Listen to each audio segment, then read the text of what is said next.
E aí, vamos conversar? Eu sou Robson Júnior. Antes de mais nada, se você está me acompanhando no meu YouTube, vai lá, inscreva-se no YouTube e também, se você puder, bate lá no sininho para que você possa saber os outros momentos em que nós estamos postando essas conversas aqui pela internet. Apesar de nós estarmos num clima muito quente, vivermos uma região quente, hoje eu quero falar sobre bloco de gelo. Blocos de gelo. Durante a minha experiência em sala de aula, eu passei quase 18 anos no Senac em cursos de oratória. Me lembro que muitos ouvintes, ou melhor, muitos até tinham ouvintes nesses cursos, mas a maioria não eram ouvintes, eram profissionais liberais, donas de casa, alunos querendo se preparar para defender trabalhos, enfim, era um público muito variado. Certa vez, numa dessas aulas, uma jovem, parecia uma deusa grega, uma jovem de uns 18 anos, eu soube depois que tinha 18 anos, ela sentou-se na fila bem da frente. E eu estava no início do primeiro dia de conversar, olhando nos olhos das pessoas e tal, iniciando a minha aula, dando boas-vindas, e eu percebi que os joelhos dela tremiam. Os lábios tremiam e os joelhos também tremiam. Aquilo me chamou a atenção. Bem, desviei a atenção dela, olhei para outros lugares, mas depois comecei a trabalhar uma prática. Eu fazia normalmente 3 dias do que eu chamava de uma espécie de anamnese com uma terapia de grupo, em que a gente aos poucos ia fazendo uma catarse, contando as suas dificuldades, as suas histórias, para que a gente pudesse depois ver as técnicas de oratória. Eu sempre defendi que você, na verdade, às vezes você não precisa falar, você precisa desatar os nós, como dizia a Glória Bentemiller. Desatar os nós somos cheios de nós, parecendo aquela réstia de cebolas.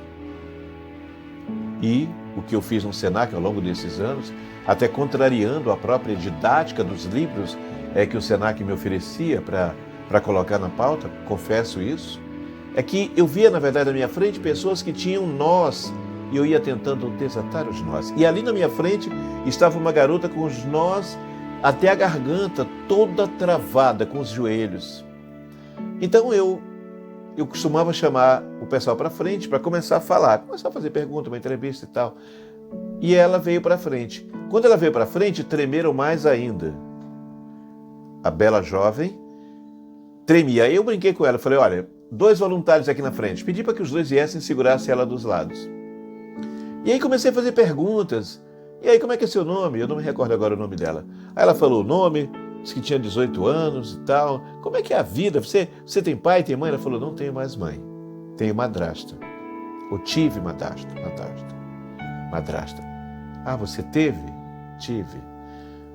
Aí, digo, poxa, talvez aqui esteja um dos nós. Porque quando ela falou madrasta, o nome ficou estranho.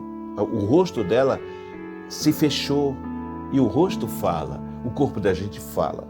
O recado estava dado e eu comecei a instigar para ela para que ela pudesse me contar. Aí essa jovem daqui a pouco já pediu que um deles saísse do lado. Eles ficaram do lado segurando. Ela começou a falar, não, sabe o que é? A nossa mãe, assim, depois que nossa mãe morreu, nosso pai casou com essa mulher. Mas só que essa mulher, ela arranjou um outro homem paralelamente à relação com o nosso pai. Ela traiu o nosso pai. E o nosso pai botou ela de fora para cá, de casa para fora, e começou a todo dia, ele falava para a gente, todo momento, olha, não confie em ninguém, não acredite em ninguém, não falem com ninguém. Sabe? Não escancarem, não arreganhem os dentes para ninguém, porque ninguém merece, ninguém é confiável.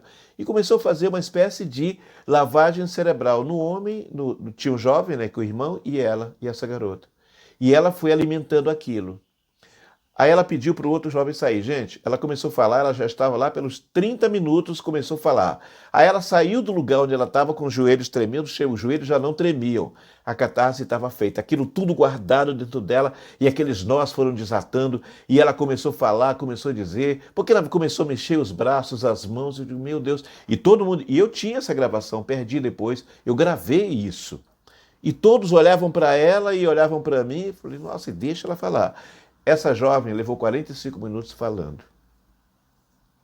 Lá, a partir dos 15 minutos em diante, ela já estava uma outra pessoa, numa performance diferente, falando. Ela disse, professor, eu só sorri para alguém quando já estava com 18 anos. Eu só sorri com alguém quando eu estava com 18 anos, disse essa jovem. Para encurtar a história, ela ficou numa vibração tão grande. No dia seguinte, eu fiz uma prática em que cada um escolhia um tema livre para falar.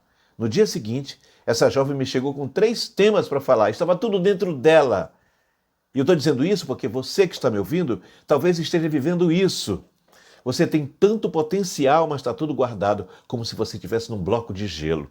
A minha missão naquele momento é que as minhas palavras servissem ali como um maçarico para esquentar aquele cubo de gelo. E aquela jovem no dia seguinte, eu até coloquei ela para ser monitora da turma, nunca tinha acontecido isso. Ela foi a minha monitora do treinamento, foram 10 dias, ela estava lá como minha monitora. Ela levou 3 temas para o dia seguinte e brilhantemente apresentou.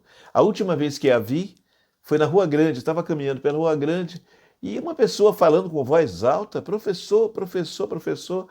Me virei, quem era? Era ela, um sorrisão aberto, falando fluentemente. E eu falei, olha, nosso ex-cubo de gelo. Será que eu estou falando para alguém que está se sentindo dentro de um cubo de gelo? Com nós, hein? Tem gente que vai para fazer inscrição para o meu curso de oratória e chegava na porta e voltava. Sabiam disso? Me contavam depois. Robson, a pessoa chegou aí na porta, mas não teve coragem, voltou, foi embora. É o seu caso? Você pode até ser, nesse momento, um cubo de gelo. Mas acho que está na hora da gente descongelar esse cubo de gelo, porque há coisas dentro de você inimagináveis. E as suas plateias estão esperando você aqui fora. Até o nosso próximo encontro.